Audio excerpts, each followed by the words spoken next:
Present market బాగా స్లోగా ఉంది. అసలు ఈ మార్కెటే లేదు. ఈ గవర్నమెంట్ చేంజ్ అయిన తర్వాత రేవంత్ రెడ్డి గవర్నమెంట్లో అన్నట్టుగా కొంత టాక్ వస్తుంది కదా.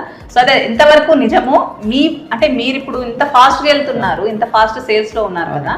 సో దీని ఎఫెక్ట్ ఎంతవరకు ఉంది అంటారు? మీకు ఎలా అనిపిస్తుంది? ఒకసారి ఎక్స్ప్లెయిన్ చేస్తారండి. ప్రజెంట్ మార్కెట్ రెండు అంటే చేసే వాళ్ళకి ఉందండి, చేయని వాళ్ళకి లేదు. ఓకే, నా పాయింట్ ఆఫ్ వ్యూలో ఒక మాటలో చెప్పాలంటే చేసే వాళ్ళకి ఉంది, చేయని వాళ్ళకి లేదు అంటే కాన్సెప్ట్ ఏంటంటే మేము అగ్రెసివ్గా చేస్తున్నాం. లాస్ట్ మంత్ చాలా సేల్స్ చేసాం, మేము కూడా వింటా ఉన్నాం. లేదు లేదు లేదు అంటున్నారు. లేదు అంటే లేదు, ఉంది అంటే ఉంది, మాకుంది. ఎట్లా ఉంది అంటే ఇవన్నీ అపోహలండి అంతే. గవర్నమెంట్ చేంజ్ అయింది అంటే కామన్గా ఎవ్రీ టైం గవర్నమెంట్ చేంజ్ అయినప్పుడు స్టార్టింగ్లో కొంచెం అది శబ్దత అనేది ఉంటుంది.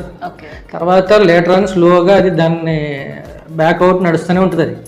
సో స్టార్టింగ్ నుంచి ఇప్పుడు దాకా అదే పదం వాడుతూ ఉన్నారు, కానీ మాకు ఎప్పుడూ ఆ ఎఫెక్ట్ పడలేదండి. ఎందుకంటే బికాస్ ఆఫ్ ఇందాక చెప్పిన పాయింటే, కస్టమర్ రిఫరెన్స్లు వస్తూనే ఉన్నాయి. మొన్నే రీసెంట్గా నైట్ టైం మేము గెట్ టుగెదర్ చేసాం. ఎవ్రీ ఇయర్ డే టైంలో చేసాం, లంచ్ ప్రొవైడ్ చేసాం. ఈసారి కొంచెం డిఫరెంట్గా చేయాలని నైట్ టైం చేసాం. అంటే ఈ అండర్ గ్రౌండ్ లైటింగ్ అంతా కూడా కస్టమర్లు చూస్తారని అది కొంచెం ఛాలెంజ్ అయినా కూడా చేసాం. సక్సెస్ఫుల్గా కంప్లీట్ అయింది.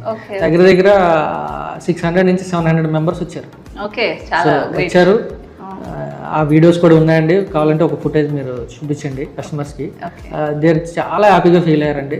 అసలు మాకు మంచి అప్లాజ్ వచ్చింది. ఆ గెట్ టుగెదర్ తర్వాత మా సేల్స్ డబుల్ కూడా అయినాయి.